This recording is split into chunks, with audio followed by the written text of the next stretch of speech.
Well, good evening, everyone. Welcome. Do come in, those who are just joining us. Ladies and gentlemen, welcome to tonight's EU referendum debate, which is in fact the third out of 10 taking place in the eastern counties this autumn. My name is Matthew Payne, and I'm the vicar of Christchurch in the middle of Lowestoft, the one behind the police station. I'm your chairman for this evening, but I'm not answering any of the questions, thank goodness. Some of you may have come to Christchurch for the parliamentary question time hustings evening we had just before the general election back in May. Let me introduce the speakers. On my right, Patrick O'Flynn, East of England MEP and a UKIP member of the European Parliament's EFDD group, which is sponsoring tonight's event. Laura Sands, on my left, the former Conservative MP for Thanet South and chair of the cross-party European movement. Simon Tobin, who was the parliamentary candidate for Waveney and is the local UKIP branch chairman. And Adam Robertson, on my left, Suffolk Liberal Democrat activist, member of the European movement and a regular contributor to the letters page of the Lowestoft Journal, as you may have seen his picture in the paper. Tonight there will be opening speeches from each team, limited to 8 minutes, and you can see the counter on the wall, which is going to be great fun. There will be closing speeches of 4 minutes at the end, and in between there will be plenty of time for direct questions from you all. Your questions will also be limited by the counter to 30 seconds each, and we're looking for short questions, please, not speeches. Each team will get a minute to answer each question. After the closing speeches, we'll end with a ballot, and you can all put your X in the box for or against the EU, okay? This will be compared with the one that you should have had on the way in, and the result will be announced, both results, to see if opinion has shifted at all during the evening. That's it from me. We're now going to start, and we've tossed a coin, and it's over to Patrick Flynn to start first. Thank you very much. Ladies and gentlemen, the referendum starts here. For the first time in 40 years, the British people are to be given the opportunity to decide how they are governed and by whom. Last time the referendum was manipulated. The public's permission was not sought before we joined the EEC. Edward Heath just signed us up. It was a Labour government, actually, not a Tory one, that finally had the decency to ask for the electorate's permission to stay. But the referendum was held on the back of a much trumpeted renegotiation that turned out not to be worth a row of beans. Sound familiar? This time, once more, the Remain option will be presented as the familiar status quo and leaving as a leap into the unknown. But the truth is that just as in 1975, there is no status quo. Because the EU is not just an organisation, but also a process towards ever closer union. In 1975, many people thought they were just giving permission to stay in a common market. Heath had claimed membership involved no loss of essential sovereignty, a claim he knew to be untrue. And since 1975, we've had treaties like Maastricht and Amsterdam and Nice and Lisbon, each one accelerating the journey towards the United States of Europe.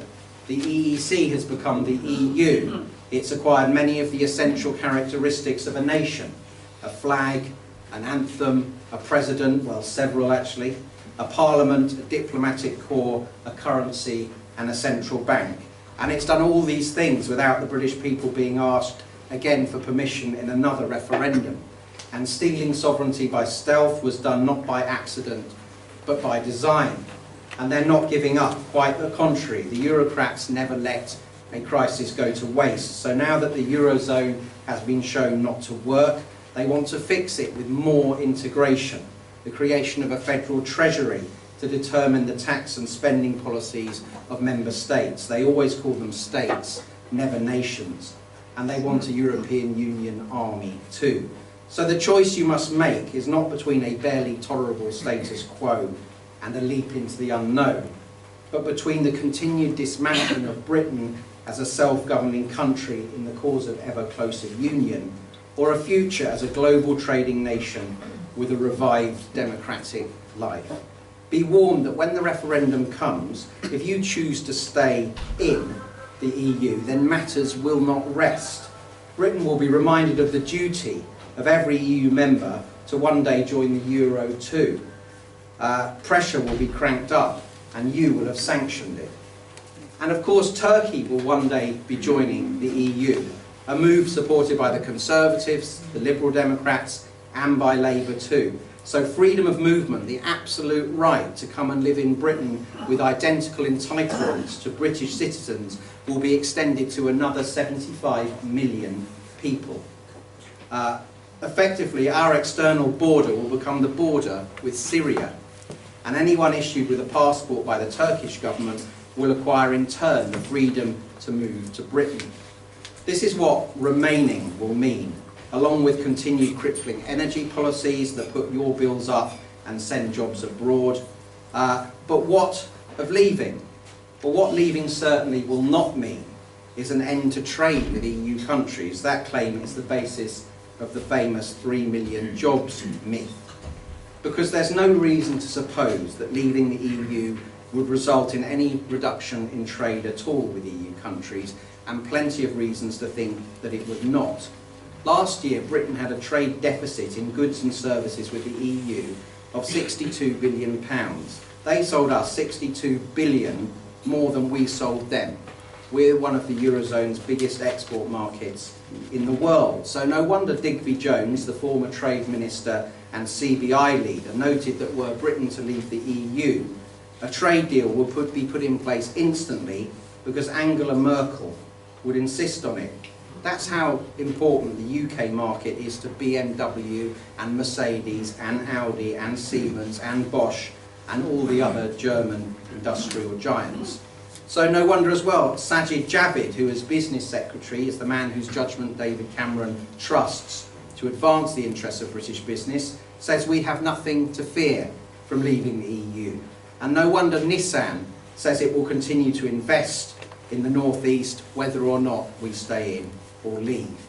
Under World Trade Organization rules, Britain on leaving the EU would be legally entitled to equivalent trading rights enjoyed by the current most favoured nation that doesn't belong, which is Canada, which has just signed a new trade deal with Brussels that, according to the European Commission itself, abolishes altogether 99% of tariffs.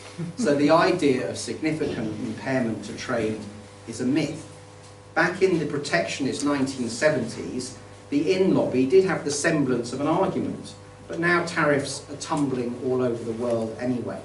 The single market itself now has a tariff barrier to non-members averaging 1% of the price of an item, compared to 5% as recently as 1990, so hardly a killer blow even for non-favoured nations. So we have little to lose and much to gain on trade by leaving the EU, getting the right to make our own trade deals with the sunrise parts of the global economy, reconnecting with our Commonwealth friends. Remember them? They're doing rather well these days. Out means as well regaining control of our extensive national fishing waters, so our betrayed trawlermen have a chance to make a living again. And out, leaving, means a saving of £10 billion a year net in membership subs to Brussels, enough money to revive our NHS. Leaving means being able to protect the NHS from the TTIP deal that Brussels is cooking up with America. So leaving means ensuring US-based corporate giants do not get the right to muscle in on healthcare contracts and sue the NHS if they don't get them.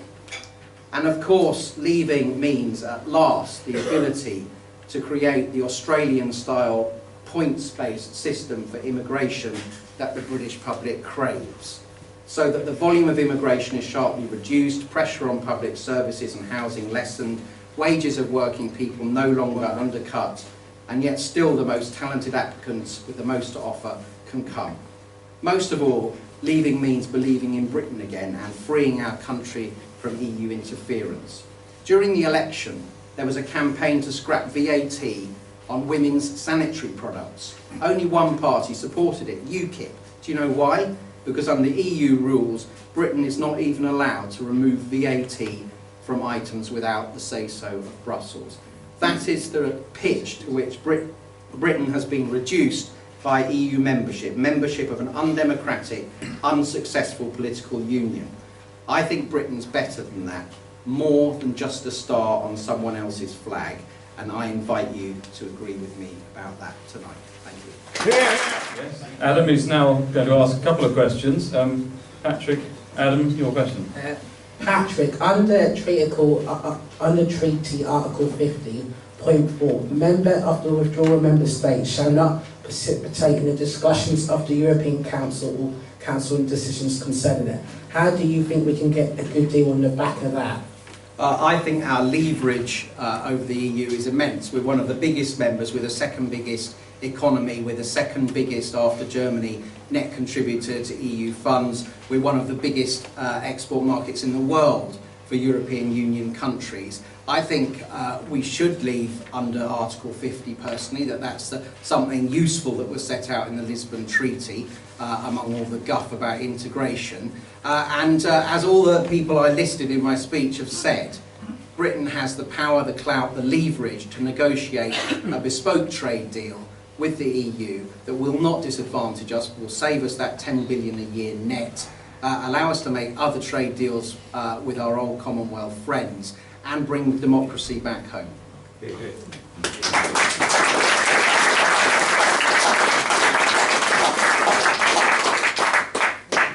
it me again? You say that, but Britain would lose access to 440 million people within the single market, and tariffs would be reintroduced. Why would the EU want to trade with 60 million people if Britain left the EU? The EU would want to trade with 60 million people because we are one of the very biggest export markets in the world.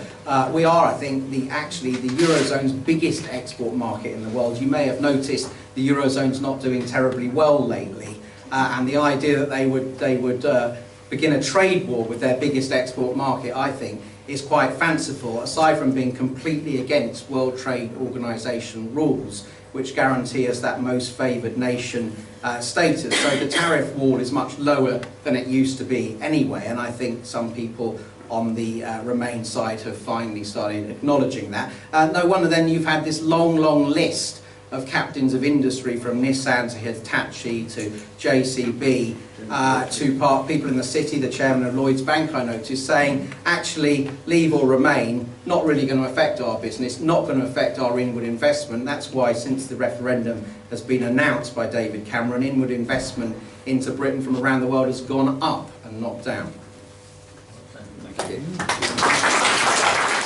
I now invite Laura Sands to make the opening presentation before her team. Thank you. Thank you, and it's a great pleasure to be here in Lowestoft.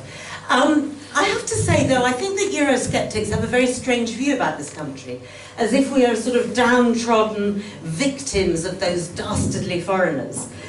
I actually see a very, very different United Kingdom, and I see a very, very different United Kingdom when it means working with our partners in Europe. And so I'm not a victim, and I don't feel that we're there to be pushed around. We're there to shape the continent. We're there to shape the neighbourhood in which we operate. And I would say that it is a dangerous issue to walk away from a group of countries that are actually ensuring that the environment in which we operate, the trading relationships that we have, and the consumers that we can access on the terms that are decided by us as much as any other country in Europe. And if you go back through our history, there's never, since Elizabeth I refused to so-called shack up with the king on the continent, we have never ever wanted to reduce our power in Europe, because we have found that the reduction of our power in Europe has created dangers for us. Never mind the trade, but also the structures and the security that we live in. But it doesn't just hurt this country's status, withdrawing from Europe. Everybody is about 7 degrees of separation from a job that is reliant on Europe and European trade. If you take, for example, the fishermen in Ramsgate, they sell 90% of their fish in Boulogne Fish Market. Well, all I can say is that knowing UK fishermen and knowing some French fishermen, they would start to put up non-tariff barriers. there would be barriers there that would start to preclude the smaller companies, the smaller operators across our current 500 million customer base. And Patrick talks about the big companies. Do you know something? The Nissans of this world, the large operators, they can come and they can go. But what happens to the guy who makes the sandwiches for the Nissan factory? What happens to the guy who is part of the supply chain for one of the big automotive companies? They don't have an opportunity to uproot and go. No heckling, please. Thank you. We are about to have a vote about leaving a market that is not just about manufactured goods, which is what it is currently. At the point where we are about to negotiate a single market in services, which will change that balance of relationship that Patrick talks about, where this country, has the highest level of services, business-to-business services in Europe. At that particular point, when that opportunity is right there, we are considering to walking away. I think that this is a moment where actually we're getting what we want out of Europe, and we should stay and fight for our corner. The other thing about Europe that some people forget about, it's not just about trade. It's also about rights. And if you consider that we have maternity rights, we have holiday rights, we have also employment and working hour rights that have been secured by our relationship with Europe and is enshrined in European law.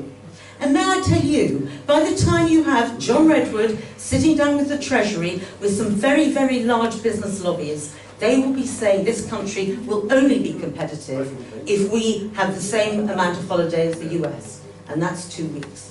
So don't think that we aren't protected for those people who are on the lowest wages and who have got some of the most difficult and longest hours.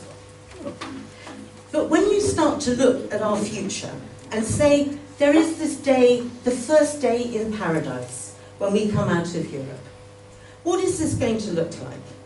Well, we have lots of different visions for our post-EU world. We have Douglas Carswell has got the brave new world, the sort of Singapore of Western Europe. I can tell you that any form of employment rights will be traded out very, very quickly. This is a very strong libertarian view of a nation that will have to in many ways, ensure the sort of Darwinian survival of the fittest. The second is a sort of John Redwood and Owen Paterson view, and that is the twilight zone. That is being Switzerland or Norway. That is being part of the single market, as Patrick rightly says. But it is receiving the rules of the game, not sitting at the table, not shaping those rules, and still having to pay a sub to the European Union. What sort of deal is that? As somebody said to me, I want to be at the table because otherwise I might find myself on the menu. So be really, really clear that the twilight zone does not work for a great nation like ours. And then you have Nigel Farage's view, which is a very much more put up the barriers, absolutely put a very, very clear barrier on European migrants into the UK. Let's get rid of the EU migrants. Then what do we have? We have the farmers, we have the fruit farmers. We, as a population, will need to go and do a lot of those jobs. Well, I don't know, but the point is that the solution is not only that we end up taking the jobs that EU migrants are doing currently, but secondly, we end up, and this is on the points basis, allowing skilled jobs to be taken by EU migrants. Now that seems quite perverse, where we're giving them the juicy jobs. That is the point system in operation. And Migration Watch, which is not exactly a pro-European organisation, actually criticises the Australian point system and says it will not deal with migration. So I would ask you to think very carefully about, over the next couple of months, and you will be hearing so many different views, but we need to think about what the future of this country is. Its integrity. You see Nicola Sturgeon already pushing for a referendum. Now if we come out of Europe, that will be an absolute dead certainty. And we've also got to look at Northern Ireland. And Northern Ireland's economy goes totally pear-shaped, with 80% of its trade in Southern Ireland. So it is not just, as I see in this room, there are some people here who are a bit younger, but on the whole, most of us have shaped our lives. What we have to think about is the future, and the future of our children and our grandchildren. Why we're here tonight. And one issue that is absolutely clear is that whatever anybody guarantees you, they are guaranteeing you 10 years of sorting a new structure out, new negotiations, a new relationship with Europe, and organising a whole new set of relationships with people around the world who we don't even know yet as trading partners. So think about the future and think about the disruption, because ultimately we are taking a very big risk. Rubbish. Evening, Laura. Thank you very much indeed. Do you think the £55 million a day that we pay 365 days a year to be a member of the EU could be better spent on schools, National Health Service, and eradicating the food banks in the UK, instead of being spent on the European projects decided by unelected politicians from a unfunctional state? Well,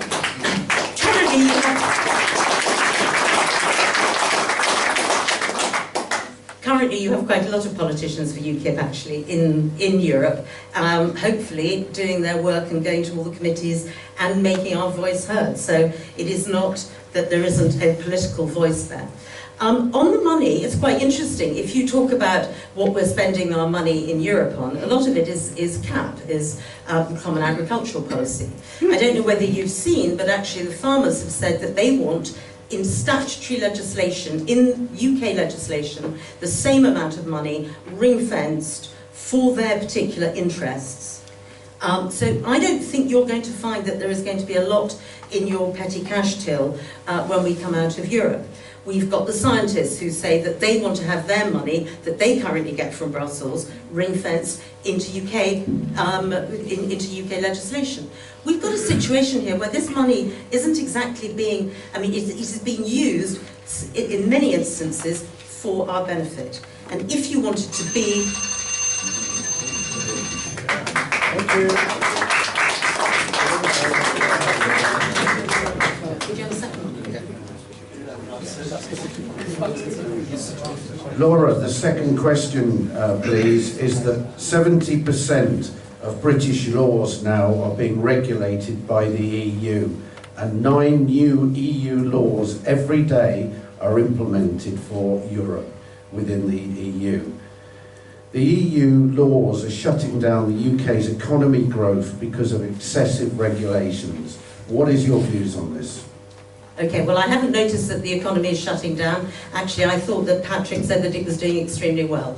So I think that we're doing incredibly well, and actually the continent is doing much better, and even the Telegraph had that on their front page saying confidence rises in Eurozone. So Europe, well, you can believe the Telegraph or not.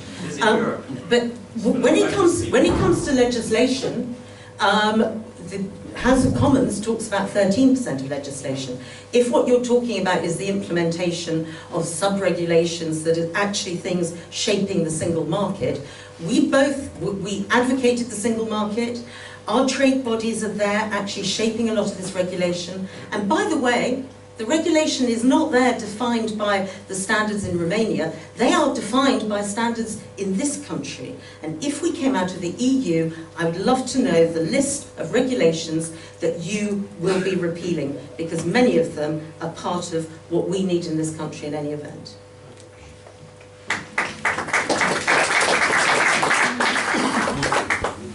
Well, we now move on, I'll let Laura sit down, we now move on to questions from the floor. We're looking forward to these.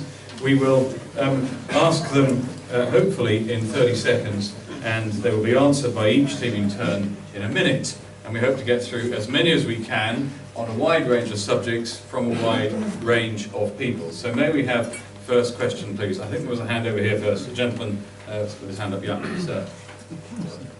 If we left the EU, would we still remain in the EEA? And how would with the regulations in place in the EEA, it would not affect the free movement of people or trade. That disproves all the lies that we're hearing. Thank you. If we left the EU, would we still remain in the EEA? Patrick. Well, I'll do without the microphone. Well, one option would be to join the EEA or indeed EFTA, but Britain is not Switzerland. It's not a small country. It's not Norway. It's got a whacking big GDP. It's got enormous leverage. And I think we need to have our own bespoke arrangement, because you're right, some of these sort of side groups still do not give a country complete control over freedom of movement, although Switzerland chooses to ignore some of the restraints in that regard. I think it's absolutely key to Britain's future relationship with the EU that we do get back control of our borders and free movement, and I think that's what will be one of the big impetuses towards what I hope and expect the British people voting out. So I don't advocate us having an arrangement which doesn't give us control over our borders and free movement. Thank you. May we have a response, please, to the same question from the other team? Yes. I mean, I think that we would end up with, in many ways, I mean, free movement is an absolute core platform of the single market. And I think that we would end up having free movement whatever. And I think it would be very, very difficult to actually carve out a relationship that didn't have free movement as part of its core principle. So I think that you would find that difficult on whatever level. But I do think that one's got to look at the Norway example, where they are one of the highest contributors, despite not being part of the EU. And I think one's got to think not just that the rest of Europe is going to embrace us when we walk away from them, that they might feel that actually we walked away and we cannot cherry pick on everything that we think is desirable to us, but doesn't necessarily serve them. Thank you. Another question, please. The gentleman here stood in front of me. Thank you. Why has Mr. Juncker just recently said that Britain would be just as well off if we left the EU, because we would do just as well on our own, if not better? Can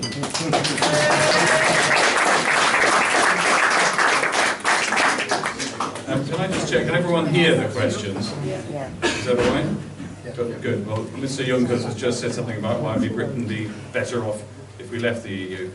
This time, you first. I mean, I would disagree with Mr. Juncker, and I have disagreed with him on other issues too.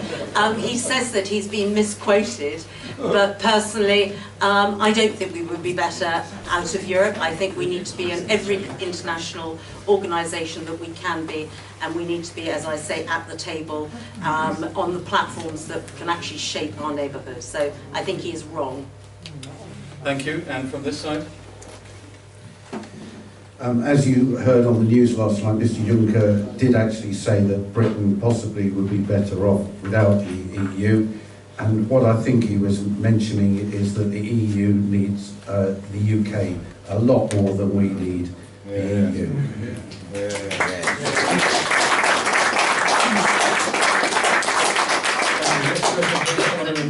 You said, what's your question? Yeah, doesn't the fact that the power to govern our own country was given away without asking us in the first place, does that not constitute treason in the first place?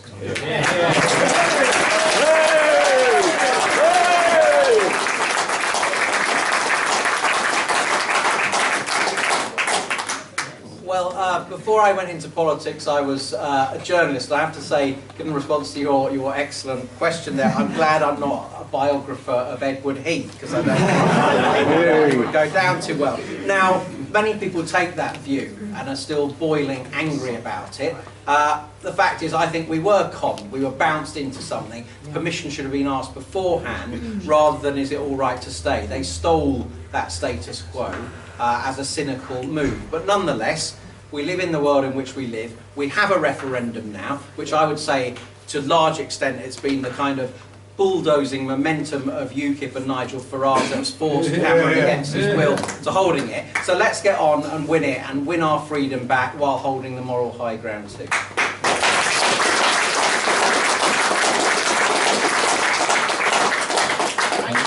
Thank you for your thank you for your question. What I would say in response to that the Conservative government in 1970 ran up on a manifesto putting Britain in the European Economic Community, and we elect our representatives, and that's what happened. The people wanted them people to take us in the economic European community. And what I'd also say, we had a referendum in 1975, and the people voted 2-1. So how you can accuse that of being treason, I don't know, when the people already have one vote, and we're going to have a second vote on that. So I don't think the Heath government can be accused of treason. With the white hair, please stand. Yeah, please, thank you. I've got some friends, personal friends who live in Tenerife, and they've been there for more than 15 years. And one of my friends has just had a series of important operations. Now, if we leave the EU, what will happen to his health rights when we leave? And also, what happens to all those people who have been there for more than 15 years? They won't have a vote in it at all. And it all depends on all those people who live out there in the EU now. Thank you. I think that it's absolutely crucial for those people who live outside and who've lived for more than 15 years to have the vote, and there are a lot of us who are very, very keen to actually include that in the legislation going through Parliament at the moment. But I think one's got to understand how many people, there are a million, I think it's 2 million people who live outside, Brits who live across Europe. And many of them are actually accessing the rights that they have to both healthcare and to other rights. And I think that their position would become very, very nebulous. Now, Patrick will say, well, Russians can live there. Yes, because Russians have got particular Russians who live in Spain have got a lot of money. These are people who've made their lives out there and who've got small amount of savings, and we should ensure that we understand their predicament as well as our own. Thank you. Well, funnily enough, I wasn't going to specify Russians, but Laura's quite right that there are people from all over the world. There's Canadians, Australians, Americans, goodness knows what, Brazilians, living throughout the EU, owning property without the EU, you know, without their countries being in the EU, and they don't live in peril, they think, of having their property confiscated and getting thrown out, or they wouldn't have bought in the first place. So I see that as another scare story from the European Commission and its allies, with completely groundless.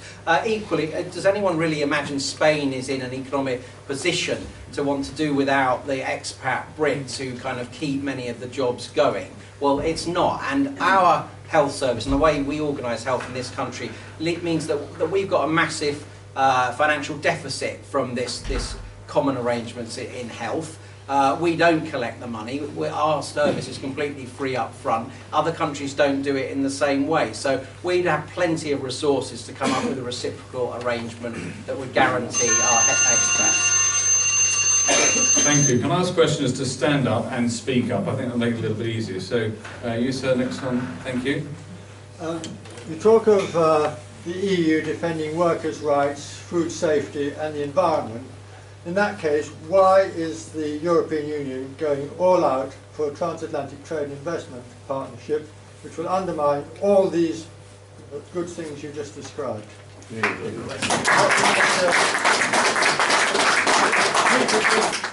Well, dispute settlement. I think it's tremendously interesting that, you know, traditionally the Eurosceptic movement was seen in the last couple of decades anyway as being people on the centre-right of politics, but I think people on the centre-left are particularly alarmed now at the undemocratic nature of the European Union, and the TTIP deal is the biggest case in point, really. They're proposing to give these giant US corporations the right to sue our National Health Service if they don't win contracts, or if an elected government changes the detail of the delivery of health policy. That cannot be right, it cannot be fair. It's not on. The European Commission says it will reserve the right to defend healthcare sectors. Well, I don't want the NHS to be dependent on the whim of some unelected bureaucrat, whether it can be bothered to defend it. Our NHS is at risk from our European Union membership.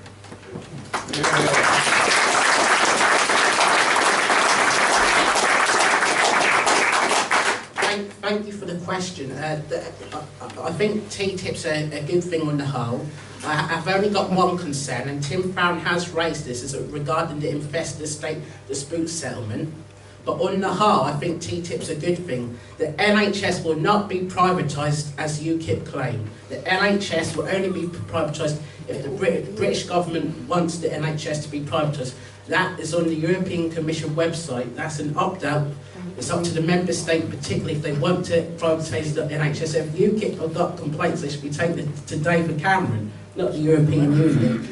And TTIP will see more foreign direct investment from the US into the UK. Gross domestic product is expected to increase by £4 to £10 billion, and as well wages will be higher by 0.5%. So there'll be more disposable income for families from TTIP, especially in the motor vehicle industry and the business and finance industries which will benefit. I never even mentioned the NHS. Thank you. Gentleman at the back in the pink shirt, please. I'd just like to ask Laura, when she talked fondly of Ramsgate fishermen, did you know that they're starved of fish? Because every bit of fish this nation owned has been horse traded in Europe, and Lowestoft fish dock want to smell that, because Lowestoft need that. Can you explain to me what good Europe has ever done to any fishing community in the UK? None whatsoever.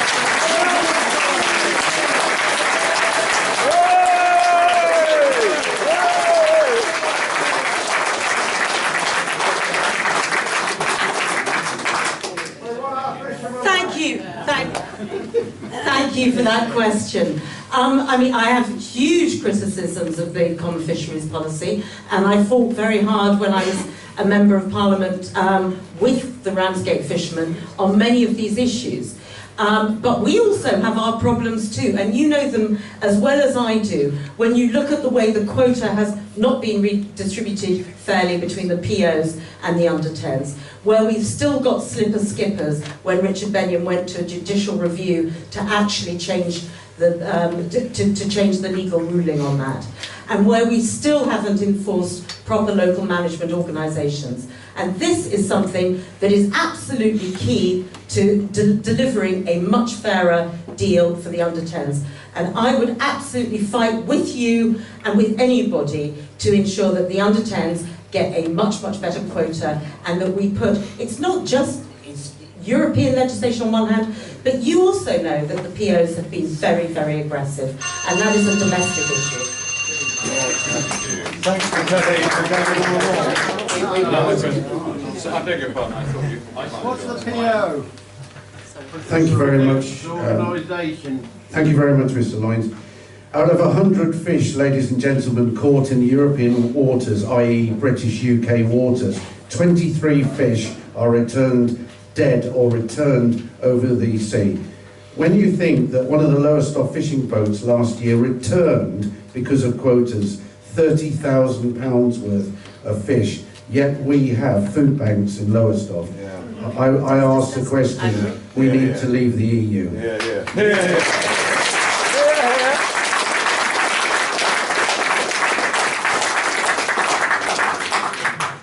Gentleman in the blue shirt here.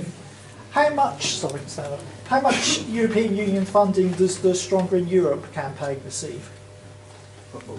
Well, it's a good question, and both of us answer all the questions. But obviously, I'm a bit blindsided by that one. But certainly, I asked a question of the European Commission about their strategic group about the British referendum, which got answered last week, and I'll tell you about that from Mr. Juncker, in which he said there were 9 officials involved so far, and that was the present staffing. And he also said that one of the things they're looking at is, no, it's not very much yet, but I'm sure it will grow. And another thing he said was that they will be involved in information activities relating to our referendum. So I think they're going to have no shortage of money, no shortage of propaganda either. But I would like to see the British referendum left to British political parties and the British people.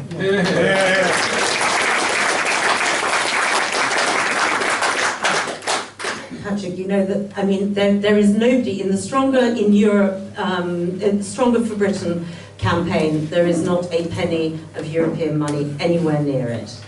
The Europe, no, I absolutely, I mean, you know, sue me, whatever. There is not a penny. I was implicated as having European money, i.e. the European movement. We have absolutely no money at all, never mind any money from Europe. So I assure you, I come to these things, I pay my own way, I am not paid by anybody either. So there is absolutely no linkage whatsoever between European money and the campaigns that are there to try and ensure that we remain in Europe. Thank you. Another question from over here. Right, yes, do you want to stand up, please? Speak up, thank you. If we do leave the EU, will it happen with immediate effect, or is it going to be a long, drawn-out process until we eventually do? And also, how do we know, if we get this option to vote for it, whether it's going to be fixed or not, like the general election was?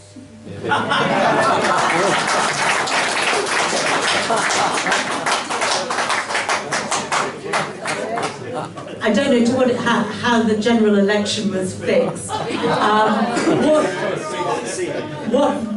What happens is the minute that we declare that we've come out, we've come out, and we go into, in some ways, a sort of there's a 2-year period where, in many ways, the deal is done about what our relationship with Europe is.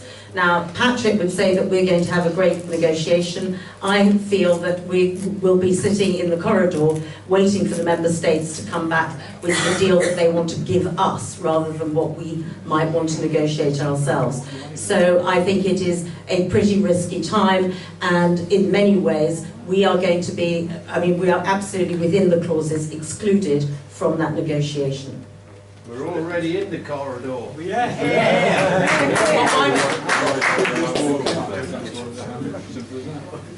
A very good question from the floor. We have, in a way, if we vote, go out of the EU, we have 2 options. One is to come out fairly quickly, which I think by most sensible people would not be a good idea because of the entanglement of all the laws and trading, etc. But under the Lisbon Treaty, Article 50, it specifically says that we have a 2-year clause to vote to come out, and then a 2-year period. And we can work through that to become completely independent.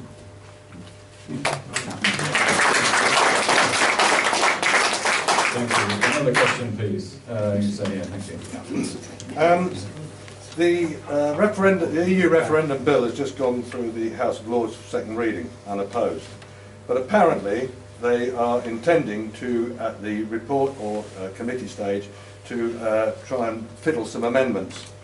These amendments, contrary to UK voting rules, are to allow 16 to 17-year-olds to vote, and also UK resident nationals of other EU countries as well. So my question is for Laura, would you say that's in the interests of honest democracy, or like the 1975 referendum, in the interests of one side?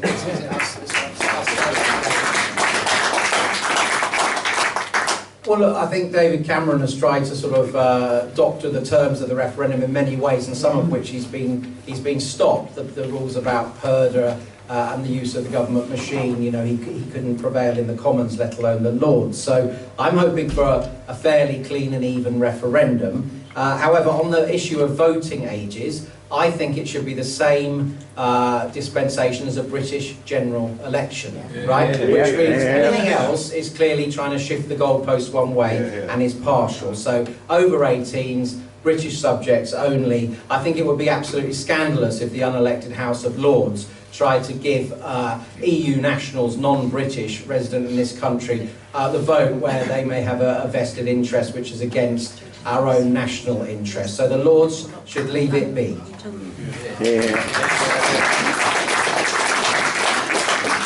you for the question. I actually agree with 16 and 17-year-olds having a vote. In the Scottish independence referendum, they turned out in mass numbers to vote, and they had 85% turnout for it. And I welcomed that. And we're getting engaged with the young. We need to get them voting, and we can do it in Scotland. I can't see why we can't do it in the European referendum. And also, I want British citizens to vote, regardless of whether the European Union. At the end of the day, they're British. I mean, Nigel Farage claims that he's patriotic, doesn't he? So why can't they have a vote if they're British?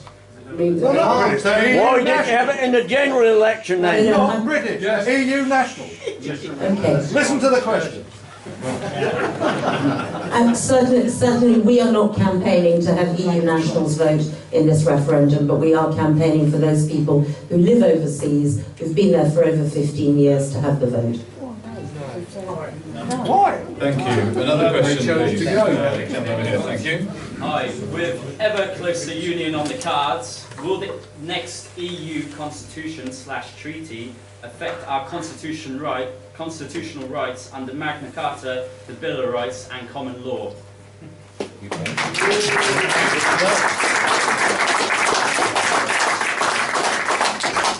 I'm always amused by these three little words.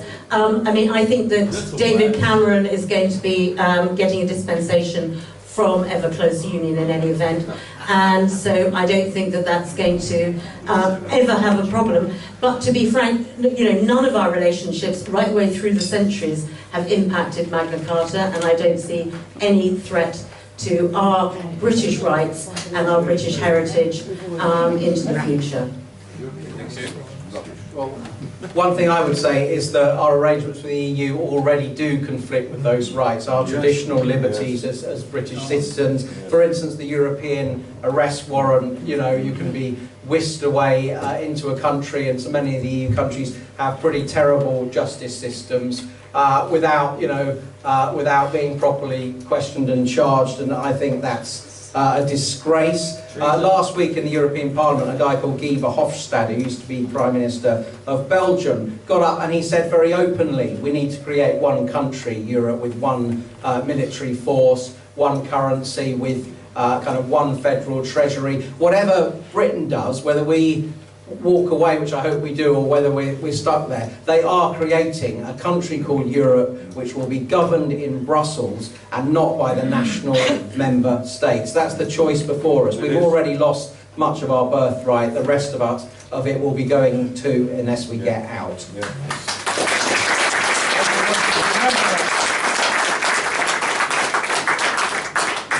Gentleman at the back, thank you very much. Laura, you talk so fondly about The questions are for the panel, okay, for everyone to answer. Yeah. You talk so fondly about Norway. Do you know why Norway is the biggest contributor to Europe? I mean, because it's got a huge amount of wealth. Because they're state-owned oil and gas. They own their own fishing grounds. They're allowed to fish instead of Europe dictating. No, I mean, they have a very high GDP per capita. But the point is that they have to pay significant amount to Europe, and they have no say whatsoever on the rules that actually govern their own companies, their own economy. Why do they have to pay? Because they're independent. They're not independent. We let the other team isn't it interesting how the countries in Europe, and I wish you'd stop saying or leave Europe, there are more than 50 countries in Europe, more than 20 of which are not in the EU. No one is talking about towing this out into the Mid-Atlantic. The proposition is to get out of the EU. And isn't it funny how all the most successful countries in Europe are not members of the EU, and among EU members, the countries which are in the fewest shared institutions, like i.e. not in the disaster of the Eurozone, are the ones who are doing passably well, like us. So the more you're in integration, the worse you do. That's clearly what's going on.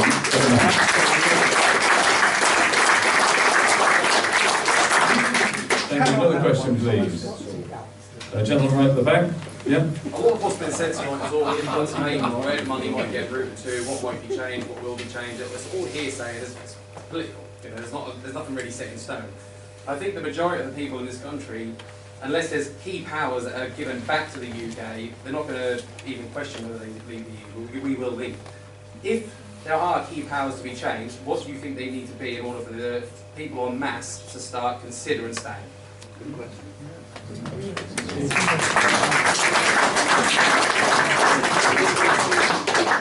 Sir, could you just get to the straight point? I don't wish to not answer your question. No, what changes, what needs to be set in stone, that we have the powers to control in our own country before the people will even consider staying in the UK, in the EU?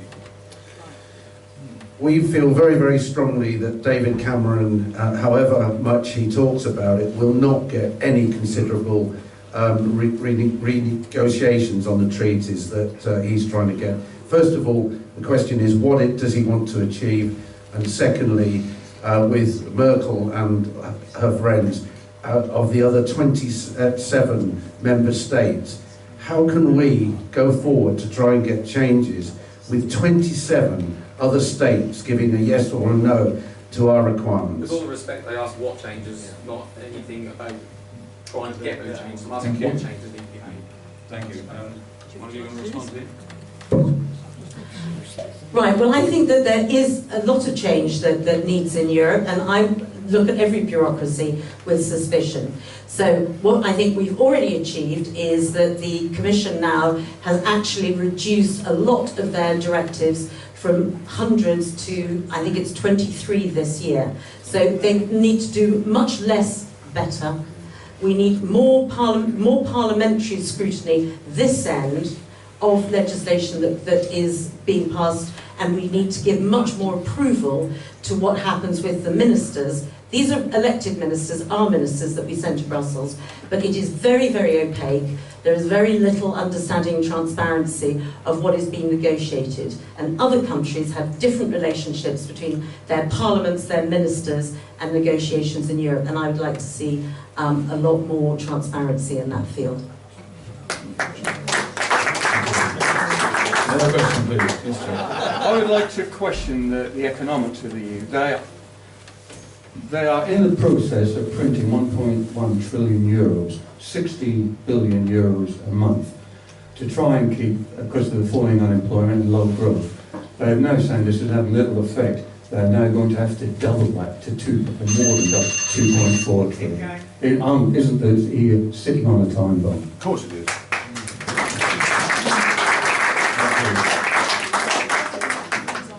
Yeah, well, the fact is that they're doing this thing, you know, technical term, quantitative easing now, aren't they? The Eurozone is a disaster, right? It merges together, forces together completely disparate economies with disparate strengths. The idea that Greece and Italy and Portugal and Spain can subsist in the same economy as the mighty Germans with their great brands, their technical education, fantastic scale, R&D, work ethic, labour relations. They're on a higher productivity path. The only way for the other countries to work is to be able to depreciate their own currencies gently against the Deutschmark in order to maintain their economic activity. And on the other hand, Germans, they grumbled when they were having their reunification, but because they were Germans, the Westerners did pay for the Easterners. They will not pay for the Greeks, they will not pay for the Spaniards and the Southern Italians. So this EU project designed to bury old enmities in Europe is in fact reawakening them. It's an economic disaster zone.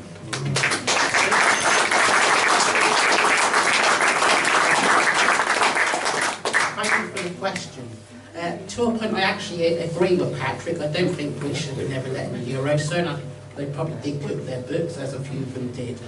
But what I would say is Britain's not in the Eurozone, and actually the first act of the coalition government was to take us out of the bailout. And George Osborne got us out of it. So I think we should be applauding the British government for not putting us in the Euro and then getting us out of the bailout. Most people should recognise that. And with the Eurozone, yes, there's still going to be a trouble ahead for it, but at least they're getting somewhere. I mean, Merkel and Holland are getting there so slowly. We just have to make sure they keep getting to the right direction, because if Greece leave, we can have a domino effect of Italy going, Spain leave. But we don't want that, because it can have a domino effect to Britain. Thank you. Another question, please. Do you have one? Yes, okay. Next question. Would you like to stand up, please? Thank you very much. Has the EU ever had its accounts audited? And if not, why not? Can I ask you, sorry, could we have that again with quiet so everyone can hear? Thank you. Has the EU ever had its accounts audited? If not, why not?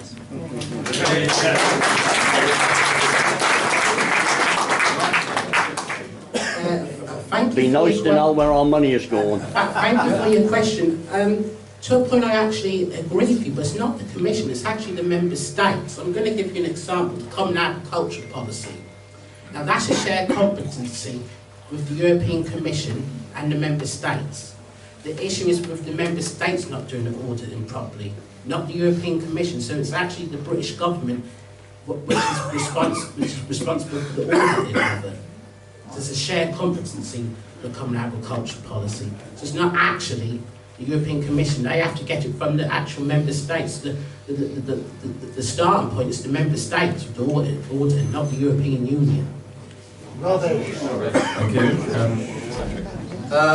Well, I'm afraid I might just disagree with that. The European Commission has a very large budget, you know, tens and tens of billions of pounds. They do let auditors loose on it, and so in that regard you could say they are audited in the sense they're looked at. They're just never fully certified, because by the time the auditors have looked at what's gone on, they emerge with their hair as grey as mine and refuse to sign off the books. You know, there is not proper democratic control or accountability on those very large sums of your money, because it's not a democracy, it's not a nation state, and we can't sack the people who misspend the money. Well, is it about time we did?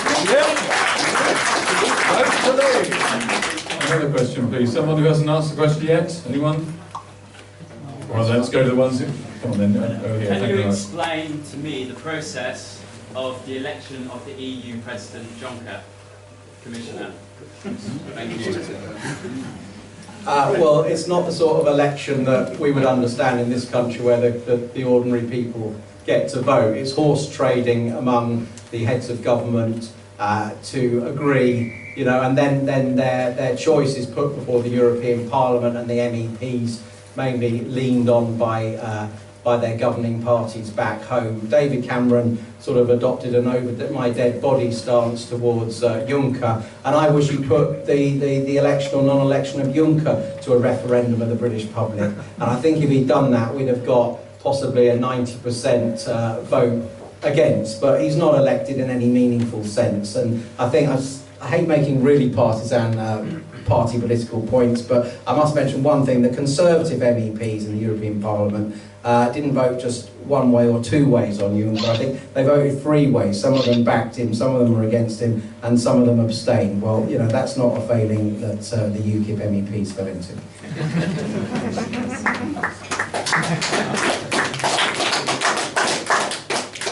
I mean, he is a head of a bureaucracy, and it's a little bit like the head of the UK bureaucracy. We don't know also who, I mean, we're not party to that sort of decision-making, but all the ministers do get involved. I would just say one thing, though, about Juncker. He's turned out to be a lot more progressive, a lot more ambitious for outside trade, for less regulation, for less directives, and he's got an excellent number two called Franz Timmermans, who is actually really putting in sunset clauses across a lot of directives in Europe. And in many ways, that is the reform that we need. We need a reforming, ambitious, outward-looking Europe that can support everything that we want to achieve, whether that be trade in the Commonwealth or trade beyond that internationally. Thank you. Another question, please. Yes, you're at the back. Would like to stand? Thank you. Last question. You stated that George Osborne got us out of battle, right? They cut the countries out.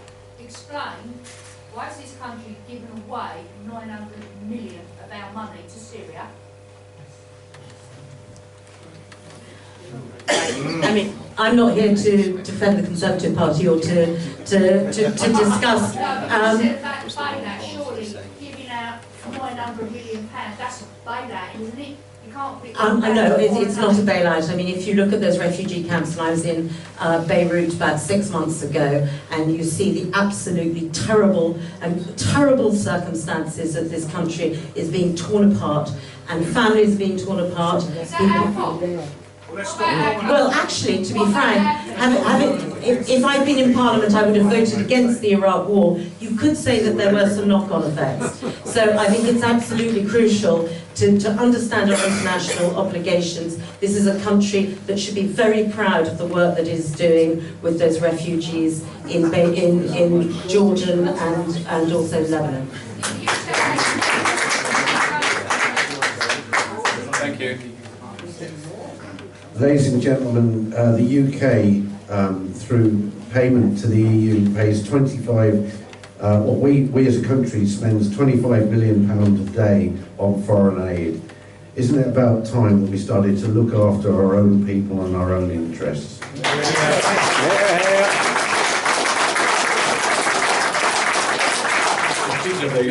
Please do stand and speak up. I'd like to just ask the panel, how many more people coming in from Syria do you think Europe will take? What has that got to do with the debate this evening? Well, it does have something to do with the EU and... I think it's the mentality. Well, look, that needs to be looked look, at. Angela Merkel made an offer, didn't she, of 800,000, whether you call them irregular migrants, mixture of migrants, economic migrants and refugees. On behalf of Germany, she made that offer, but in the EU, if you're in the Schengen area, thank goodness we're not, if that was an offer made by Germany on behalf of all its neighbours, wasn't it? And it so turns out now that the German public opinion won't wear this massive migration. And the worst thing is that out of perhaps a desire to appear nice, to do good, what Angela Merkel has instigated is a huge pull factor that is persuading people to go from the safe camps in contiguous countries in little dinghies across the Mediterranean, risking lives and leading to deaths. And it's one thing that I think, you know, David Cameron said we'll take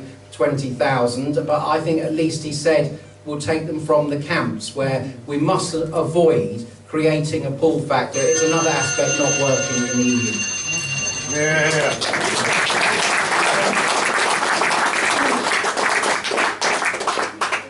I actually am highly critical of both the EU and the UK government and the European governments themselves. Having worked in the defence sector and also in the Middle East before I was in Parliament, there were reports about 15 to 20 years ago saying we were going to have a migration crisis. Nothing, and would be stimulated and accelerated by conflict, right? So this has been in every academic group, every long-term planning group, and what we have a crisis with is not whether it's Europe or our government. What we have a crisis with is long-term strategic planning at every layer of government and bureaucracy. And this is something that should have been understood, prepared for, and anticipated, and we should have had a long-term plan to understand the global dynamics that we're facing. So everybody has failed, in my view.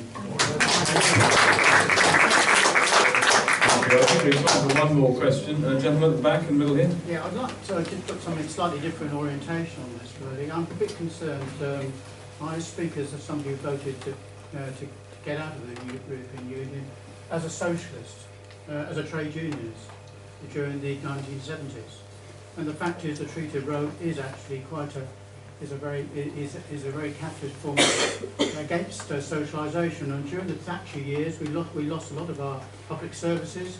My case is that with the balance of payments, will we not be weaker? Thank you. Because of its privatisation and also a manufacturing. Thank you. We are looking for questions. I will have one more question if there is. Sorry? That was a question. Beg your pardon. I'm sorry. I'm just saying that in fact we have a Would you like to respond? Yeah.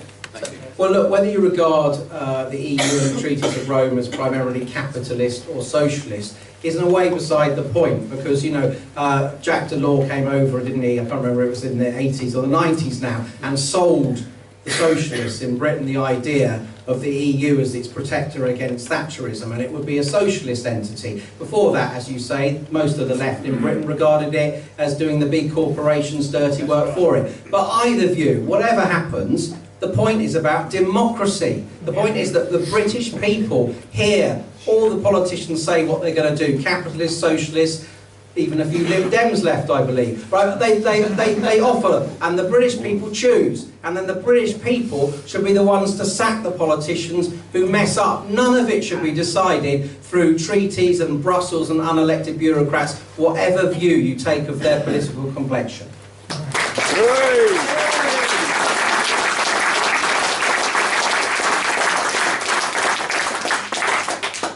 I think there's a really interesting perspective about Europe, and that is that Europe is some other place that does things to us. We send ministers to the Council of Ministers on every single subject. We are there sitting around the table negotiating some of these deals, and these people aren't unelected. These are ministers from our government that we have just elected. So the idea that this is distant, now I would accuse and say that ministers actually keep very quiet about what they get up to in Brussels. And the transparency issue is a real problem for me. However, it is not being negotiated by people who are not elected. The very big deals, let's say for example the fisheries deal that Richard Benyon, and I think he was a very good fisheries minister, achieved, that was done by ministers who have been elected by us in this country. Thank you very much. I'm afraid that really concludes the time that we have for questions. Thank you for them and for the spirit in which they've been asked. We're now going to have two closing speeches. It's going to be first of all from Adam and then from Simon, and then after that we'll have the opportunity to, I'm not supposed to use the word vote, but put a mark on a piece of paper, say whether we're for or against, and then we'll measure whether that's changed since the beginning of the evening. So first of all then, 4 minutes from Adam. Thank you. Thank you for all coming tonight. It's good to see the UKIP members out in full fettle tonight. Asking questions as democracy should be. However, what I would say, being a pro-European does not mean you don't want the EU to reform. But you don't do it by threatening to walk out of the European Union. You do it by being at the table. Britain has played her part in contributing towards the European Union. For example, Britain has called for greater transparency on the common agriculture policy and the common fisheries policy. It was Britain who led the common agriculture policy to come down from 71% in 1984 to the current 38%. Because we were at the table leading the negotiation, not walking away. And as well, the Labour Party became pro-European because the European Union stood up for workers with the social charter. Neil Kinnock said that was good for British workers. The trade unions said that was a good deal for their workers. Well, it was the Thatcher government privatising everything. It was the European Union stood up for workers. However, I don't want to see Britain be an offshore island, as some people in UKIP claim. That's a perfectly legitimate idea to have. I don't want the Salisbury tradition of splendid isolation as UKIP wanted. Of course, we're going to have a referendum, and we're going to have this discussion about it. But I want us to be in the international organisations, the European Union, the United Nations, fighting for everything. Fighting for everything what we can get. So I'm proud that Britain's contributed her part in the European Union, and I hope we can remain... Excuse me, could you be quiet please? Thank you. Could you stay quiet please and respect the speaker? Thank you very much. I hope we can remain in, because I think it's better working together than being isolated in the world. Thank you.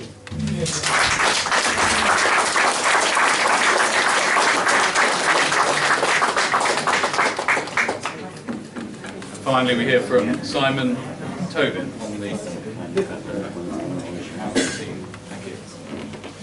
Good evening, ladies and gentlemen. I'm going to discuss one of the industries close to our hearts, but it could have been one of 10 that affects the UK from the rules from Brussels. I'm going to discuss the European fishing policy and the impact that it has on the UK fishing industry. Again, as I said earlier on, out of 100 fish caught in the European waters, 23 are returned dead to the sea or returned. The fisherman lands his net, goes through the quantities, and of course, if it was, say, skate at the moment, would have to put that over the side. At the moment, the quota for skate is for each boat on 10 metres is 430 kilograms, which is one net. So a fisherman can only land one net's worth of skate currently. If he lands more, he'll be penalised and fined.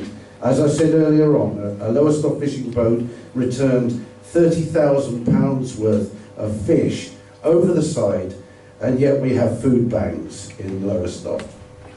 The Cornius Verigit, which is a Dutch super trawler, has the rights to 23% of the English entire fishing quota.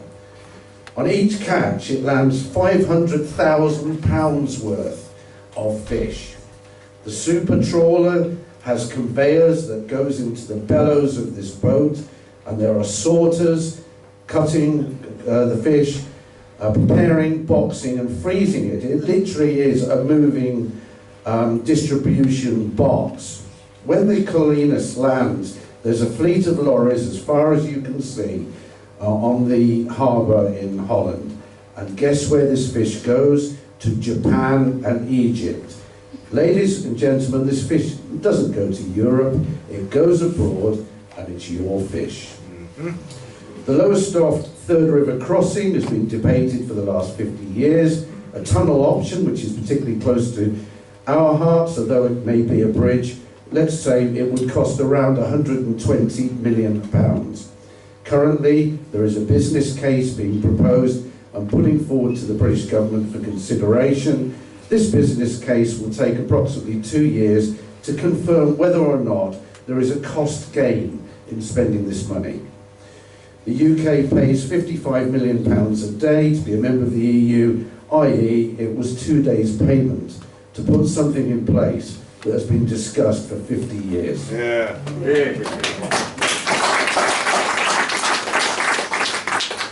You would have heard about the Redcar blast furnace closing down in the north of the country with 2,200 jobs going.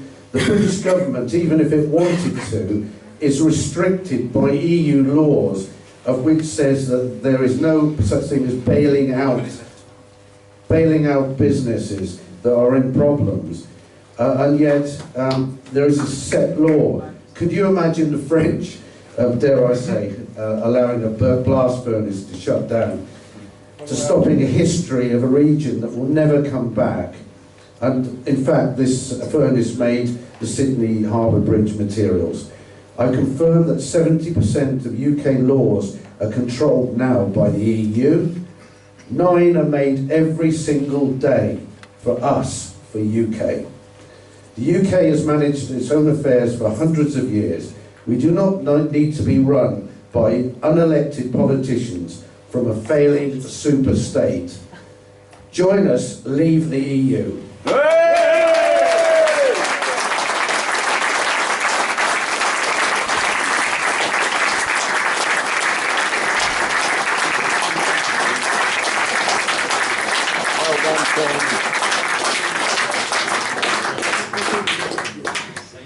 Thank you, everybody. That concludes the official part of the proceedings. We're now going to proceed to the ballot papers being handed out. It's going to be a bit of a squeeze to get everyone over there. Are they being passed along the rows? Is there going to be a... Are they being passed along the rows just quicker? And they can be passed back to the end of the rows? And we're aiming to count up and announce the result within about 20 minutes, all being well. So do hang around for the result. Thank you very much for coming. 11% don't know went to 4% don't know. Staying in the EU went from 25% to 14%. And leave the EU went from 64% to 82%.